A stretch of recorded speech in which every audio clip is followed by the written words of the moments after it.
Hi fellas, this is Chemaddcts again to the solution. Welcome back to another video tutorial. Well fellas, today we're gonna study unit 2 of chemistry. Okay, that is the core principle of chemistry.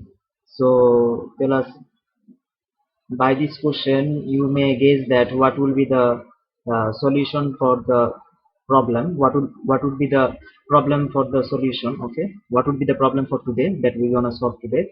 So that is Born-Haber cycle. Okay, so we're gonna study a question related to Born-Haber cycle.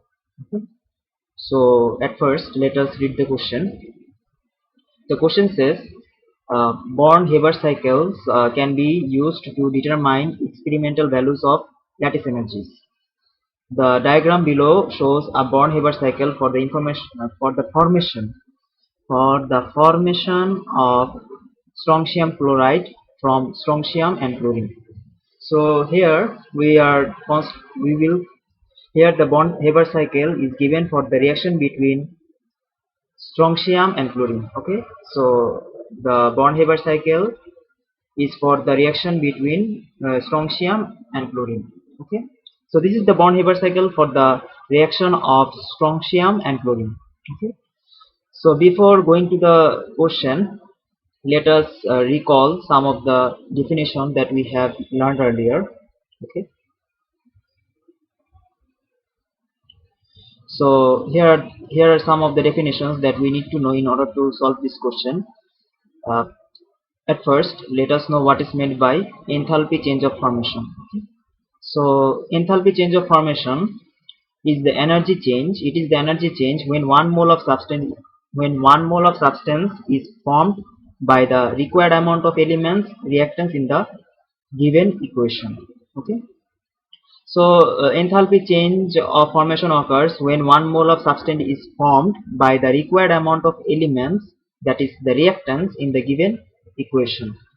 Okay, here in here let us recall the enthalpy change of atomization. Okay, enthalpy change of atomization, it is the energy required when 1 mole of gaseous atoms are formed by the required amount of elements reactants in the given equation. Okay, so enthalpy change of atomization is simply the energy required, okay, when 1 mole of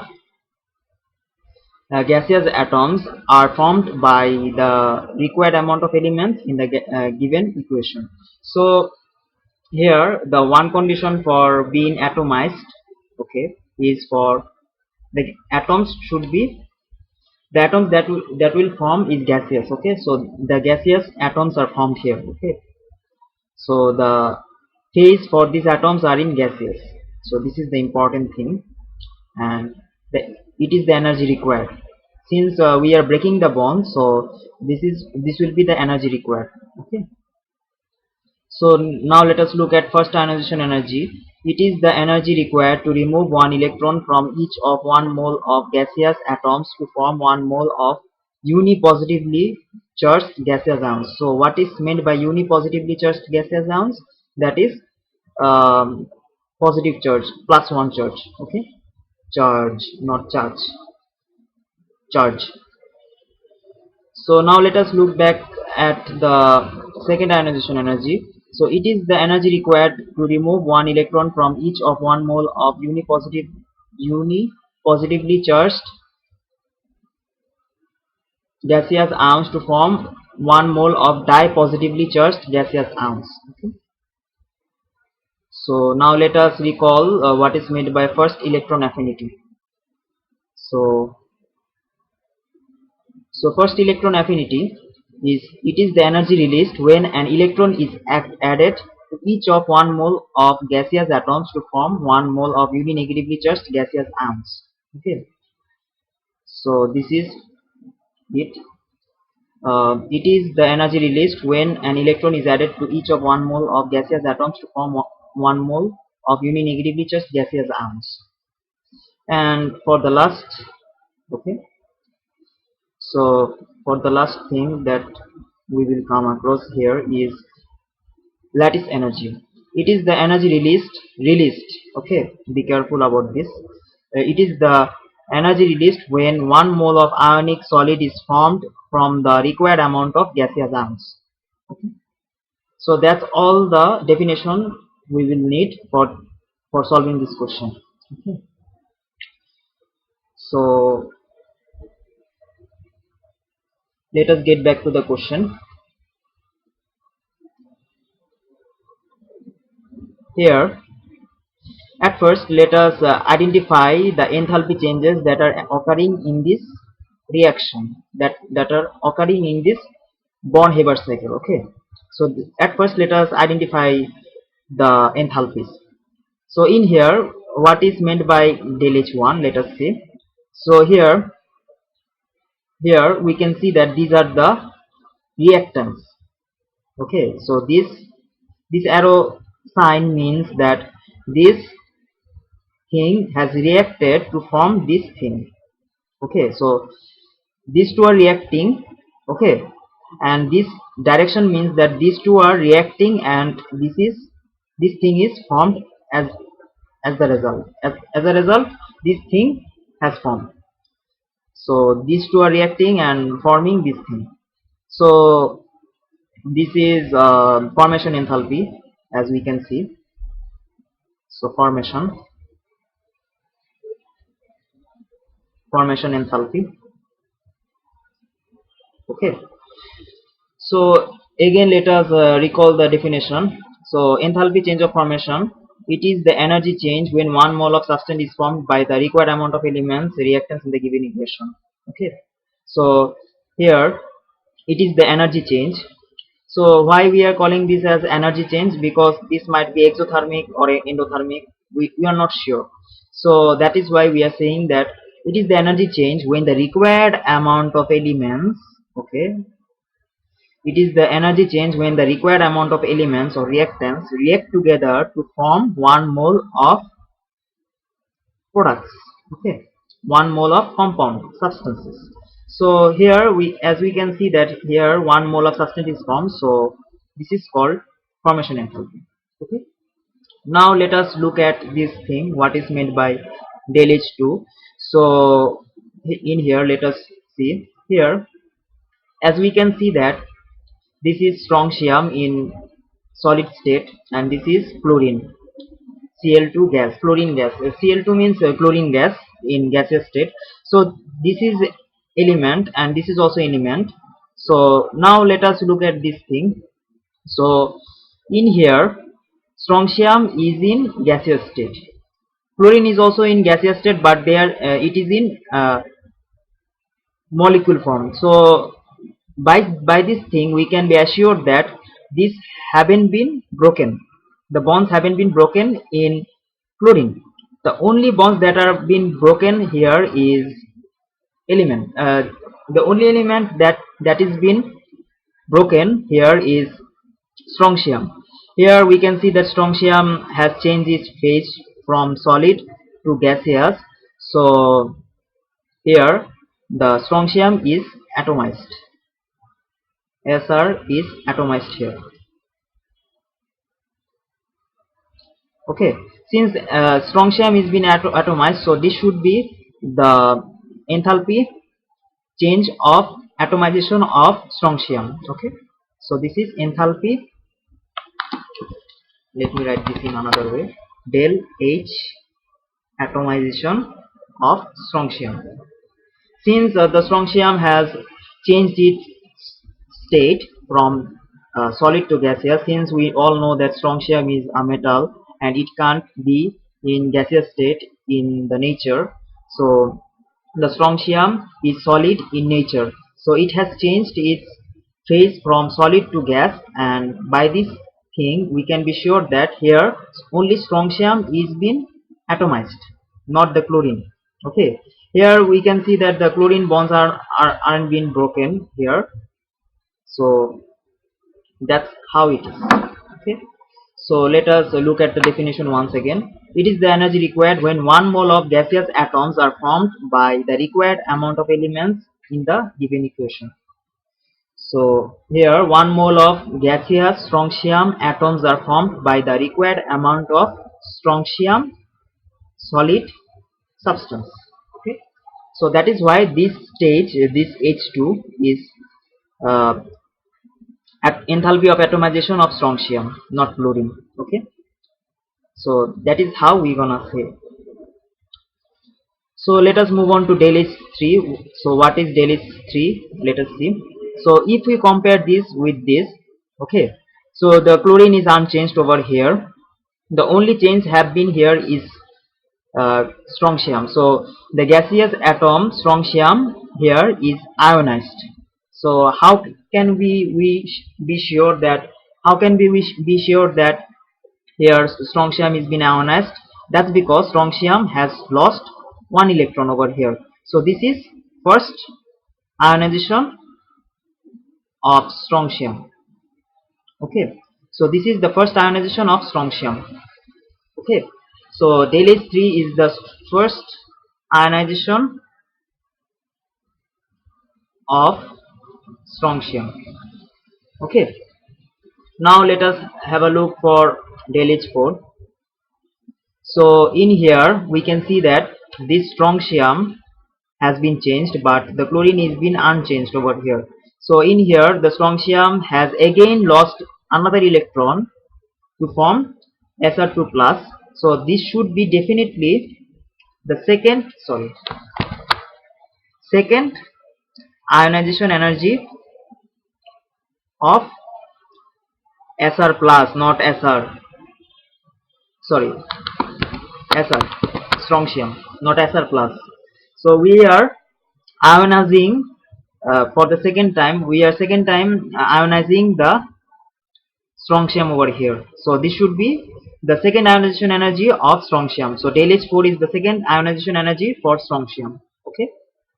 So let us have a look for this thing. What is meant by del H5? Here, as we can see that this chlorine bond has been broken over here, and this thing is unchanged. Okay, so this whole thing is been unchanged over here.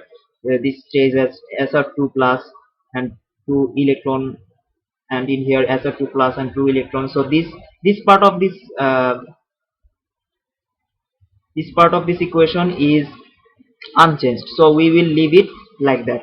So if we look at this thing, this part, so we can see that here the bonds of chlorine molecules have been broken. So in here we can see that here atomization of chlorine occurs. Okay,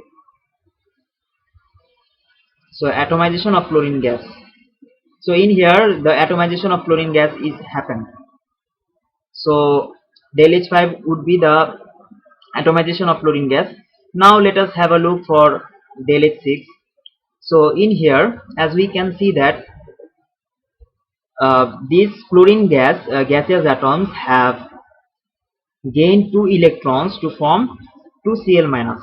So here is one thing that we need to understand, that here each chlorine atom received 1 electron. Okay, so this should be first electron affinity, not second electron affinity. That's because here each chlorine atom has received each electron to form uninegatively charged chloride ions. Okay, so fellas, don't make mistake over here. Most of the students might make mistake over here. So this should be not confused with the second ionization energy. Okay, so some of the student might write this as first electron affinity plus second electron affinity, but no, this should be first electron affinity of chlorine gas. Okay, so to chlorine. So why this should be only first electron affinity of chlorine? That's because here the chlorine atoms, as we go according to the definition of first electron affinity, okay, so it is the energy released when an electron is added to each of 1 mole of gaseous atoms, 1 mole of gaseous atoms. Okay, in here we have chlorine gaseous atoms to form 1 mole of uninegatively charged gaseous ions. Here 1 mole of uninegatively charged gaseous chloride ions is formed. Okay, so let us match this thing with the definition. So in here uh, in the definition we have 1 mole, and in here we have 2 moles of chlorine. So 2 moles of chlorine gaseous chlorine atoms, 2 moles of chlorine gaseous chlorine atoms has received 2 electrons to form 2 moles of uninegatively charged gaseous chloroatoms. So that is why this should be the first electron affinity of fluorine. Just simply that here uh, Cl minus is formed, not Cl2 minus is formed. So that is why this should be first electron affinity, not second electron affinity. Okay, and we all know that first electron affinity releases energy. So first electron affinity should be endothermic. Why? That's because here the electrons are being attracted in since this is not charged particle, this thing is not a charged particle, so this will attract negative electrons towards it, and we all know that attraction always make bonds. So here bonds have been made. Since the bond has been made over here, so this should be endothermic reaction, not exothermic. Okay, so that is why the arrow is downward. So I hope that why this should be the endothermic reaction. Okay, why the energy is required over why the energy is released. Sorry, I'm really sorry for that. So why the energy is released over here? According to the definition, it is the energy released when 1 mole of gaseous atoms receive 1 electron to form 1 mole of gaseous uninegatively charged ions. Okay, so that is why the energy is released over here, since it is attracting electrons, and we all know that attracting electrons always results in energy release. Okay, and finally this should be the lattice energy.